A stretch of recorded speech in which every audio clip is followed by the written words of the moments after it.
बोलती पुस्तके. ज्यांना वाचनाचा नाद त्यांना बोलती पुस्तके घाली साद. आमचं चॅनल सबस्क्राईब करा आणि सबस्क्राईब करायला इतरांनाही सांगा. नमस्कार श्रोते मित्र हो. बोलती पुस्तके सादर करीत आहे लेखक संदीप मेंगाने लिखित कथा यल्लू आई. मे महिन्याचा काळ होता. रविवार असल्यामुळं शाळेला सुट्टी होती. सकाळी उठल्यावर नेहमीप्रमाणे गावंदरला पाण्याच्या टाकीजवळ क्रिकेट खेळायला गेलो. क्रिकेटचा खेळ रंगात येत होता तसा डोक्यावर सूर्याचा रखरखीतपणा वाढत होता. खेळ संपून सगळेच आपापल्या घरी गेले. पटापट जेवण करून आमच्या मुगळात सगळेजण जमा झालो. बघता बघता 15-20 जण जमलो. प्रत्येकाने अंतर्वस्त्र, टॉवेल, साबण यांची तयारी केलीच होती. तसं प्रत्येक जण एकापाठोपाठ एक इंगळ्याच्या परड्यातून खाली डागत उतरली. थोडी जण उघड्याच्या बारीतून खाली रस्त्याला आली. सगळेच वडाच्या झाडाला एकत्र जमलो आणि तिथून मिळूनच नदीवर भैरूगोंडाला गेलो. नदीवर बाया माणसं कपडे धुवायला आली होती. भैरूगोंडाचा काठ कपडे धुवायला आलेल्या बायकांनी संपूर्ण गजबजलेला होता. बघता बघता आमची 15-20 जणांची टोळी नदीवर पोचली. आमची टोळी बघून प्रत्येकीच्या तोंडातून आमच्यासाठी फुलं वाहायला लागली. एक म्हणती, गिरण्यांनो इथं नको, खाली जावा पवायला. तर दुसरी म्हणती, हे असनी भिका आत्ताच मरायचं होतं नदीवर. आमचं धुणं व्हाईस तवर तरी थांबायचं होतं बोकडांनी. बायकांच्या शिव्या शापाचा सपाटा सुरूच होता. इतक्यात खवऱ्याच्या पांडक्यानं नदीत उडी मारली. पाठोपाठ पन्हाळ्याच्या संत्यानं पण उडी टाकली. अशी एका पाठोपाठ सगळ्यांनीच नदीत उड्या टाकल्या. नदीत नुसता हैदोस घातला. प्रत्येक जण मनसोक्त पोहत होता. मग संत्या पन्हाळ्याने आम्हाला खेकडी पकडायला नेलं. बारीक मोठी बरीच खेकडी आम्ही पकडली. वर रखरखीत तळपतं ऊन, खाली थंडगार पाणी, हातात छोटी मोठी काळ्या पाठीची खेकडी आणि पोटात भुकेची आग होती. संत्या तसा नेहमीच तयार न यायचा.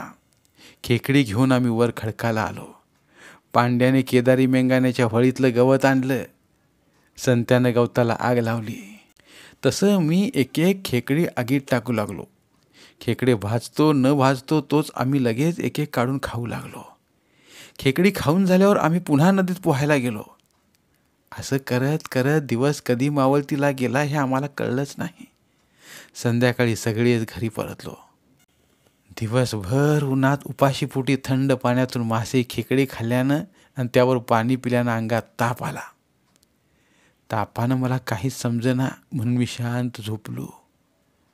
दिवसभर शेतात राबून आल्या आईला थोडा विसावा पाहिजे होता, पण घरी येताच मी निपचित पडला पाहून आई चिंतेत पडली. मला चहा द्यायला आई जवळ आली. माझ्या अंगाला हात लावताच तिला समजलं ताप खूप आहे. अंग अगदी तापानं फणफणत होतं. आईला काही सुचेना असं झालं. तिनं कसं बसं जेवण आवरलं. माझी जेवणावरून आशा उडाली. मी काहीच खाल्लं नाही. माझ्या अंगातून तापाच्या झळा व्हायला लागल्या. उलट्या सुरू झाल्या. हे पाहून आई पारच घाबरली. तिनं मला पटकन उचलून काखेत घेतलं आणि सुतारच्या खोपड्यातून अंधारातून वाट काढत काढत बोट्याच्या गल्लीत आणलं. पुंडलिक बोरनाकाच्या बाजूला आणि किसना बोट्याच्या समोरच यल्लू आई राहायची.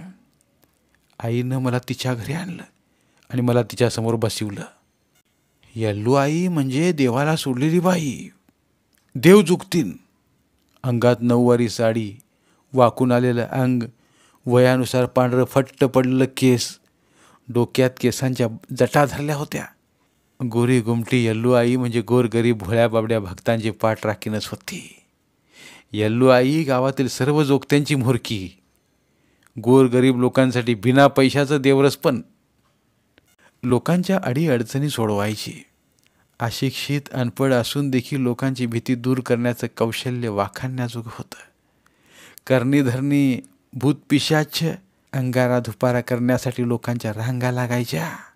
प्रत्येक सकाळी लोकांच्या घरी जाऊन भिक्षा मागून धान्य गोळा करायची आणि ते शिजवून खायची. प्रत्येकाच्या शेतात रोजंदारीवर जाऊन खर्च पुरवायची. घरात देवी रेणुकेचा जग होता. नित्य नियमाने ती देवाची पूजा करायची. घरात म्हणावी तशी स्वच्छता नसली तरी देवाचे तांब्या पितळीचे टाक अगदी स्वच्छ चमकदार असायचे. आता मी तिच्यासमोर बसलो होतो. जणू ती अंतर्यामी असल्यासारखं माझ्याकडे बघता क्षणीच तिने मला काय झालंय ते सांगितलं. आईचं काळीज काळजीने तडफडत होतं. तिची अवस्था बघून यल्लू आई म्हणाली, शहाणू, तू काय बी घाबरू नकोस. पोराला काय बी होईत नाही. फार अगदी धडधाकट आहे. फक्त ह्याला वारं झालंय. ह्याला वाऱ्यानं पकडलंय. वारं जरा दांडगच आहे. खरं तू काय घाबरू नकोस. तसं आईला जरा हायसं वाटलं. मला यल्लू आईनं आपल्याजवळ ओढलं. देवीच्या जगाजवळ बसवलं. जगाला डोकं टेकायला लावलं. माझं मुंडकं जगाला दाबून धरत म्हणायला लागली, पळू नकोस, तोंड लपवू नकोस. मी अशी तुला सोडणार नाही. तोंड दाखव तुझा. याचा विचार तू माझ्या गादीपर्यंत यायच्या आधीच करायचा होतास. तुला काय गरिबांचीच पोरं दिसतात काय? इकडे काय हागल्याला खायला आलास काय? तुला काय पाहिजे ते देतो. खरं आत्ताच्या आत्ता झाड सोड आणि पोराला मोकळा कर. रात्रीची वेळ होती. यल्लू आई एखाद्या प्रशिक्षित कलाकारासारखी डायलॉगबाजी करीत होती. तिच्या या डायलॉगबाजीनं अंगावर काटा उभा राहिला. वातावरण अगदी भयानक गंभीर बनलं होतं. सगळीकडे अंधार. आजूबाजूला कसलाही आवाज नाही. फक्त मिनमिनता दिवा होता. दिव्यासमोर फक्त यल्लू आईचा जग आणि तिचा तकतकीत चेहरा दिसत होता. तिच्या नजरेनं आजूबाजूचं वातावरण अगदी गंभीर आणि भयभीत झालं होतं. यल्लू आईनं बाजूलाच असला बसण्याचा पाठ ओढला. तेव्हा तांदळाचे काही दाणे घेतले. तोंडाने फुतकार सोडावे तसे मंत्रोपचार सुरू झाले. पाटावर तांदळाच्या दाण्यांच्या जोड्या लावत होती.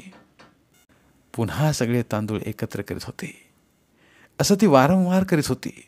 शेवटी तिने माझ्या कपाळाला, गळ्याला, छातीला, पोटाला, पाठीला भस्माची बोटं ओढली. स्वतःसाठी भिजत घातलेला सब्जा तिने मला खायला दिला आणि म्हणाली, हे घे बाळा, एवढा सब्जा गिळ म्हणजे अंगातला ज्वर सारा निघून जाईल आणि तुला आराम मिळेल.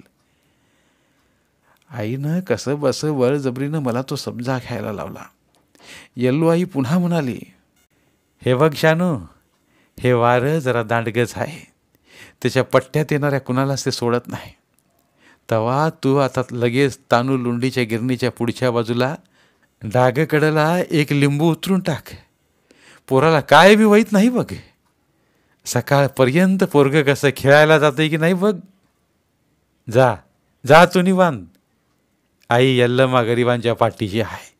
तिच्या गादीला येणारा भक्त कधी संकटात राहीत नाही. जा तू बिनधास्त. यल्लू आईचं हे शब्द ऐकून आईला 18 हत्तीचं बळ आल्यासारखं झालं. आम्ही घरी आलो. यल्लू आईनं सांगितल्यासारखं सर्व केलं. तास दीड तासानं मी उठून बसलो. आईकडे जेवायला मागितलं. आईच्या चेहऱ्यावर जग जिंकल्याची भावना दिसून आली. तात्काळ आईनं दोन्ही हात जोडून देवी यल्लोम्मा रेणुकाचा धावा सुरू केला.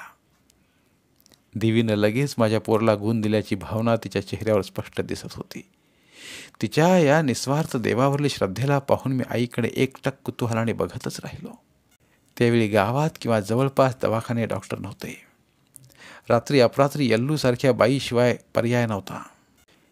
यल्लू आई येणाऱ्या प्रत्येक भक्ताला अंगारा, भंडारा आणि यबूत लावायची आणि असलेला त्रास कमी येईल असं आश्वासन द्यायचे. समोरच्या त्रासलेल्या व्यक्तीला देखील तात्काळ आराम मिळत असे.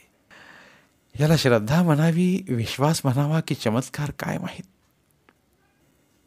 काही का असेना पण तिच्या निस्वार्थ स्पर्शाने पीडित व्यक्ती मात्र पीडामुक्त व्हायची.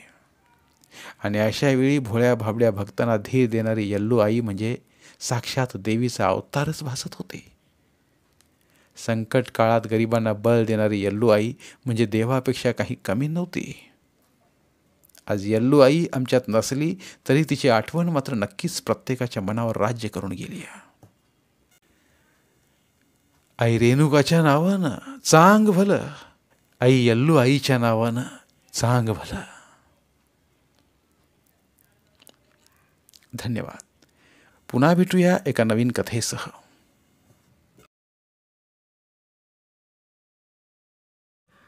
मराठीतील प्रतिभावंत लेखकांचं साहित्य, कथा, कादंबऱ्या ऐकण्यासाठी आमचं बोलती पुस्तके हे चॅनल सबस्क्राईब करा आणि मराठी साहित्याचा प्रसार करण्यासाठी प्रत्येक मराठी माणसाला सबस्क्राईब करण्यासाठी आवाहन करा आणि बोलती पुस्तके या साहित्य चळवळीत सहभागी व्हा. आपले पुन्हा एकदा धन्यवाद.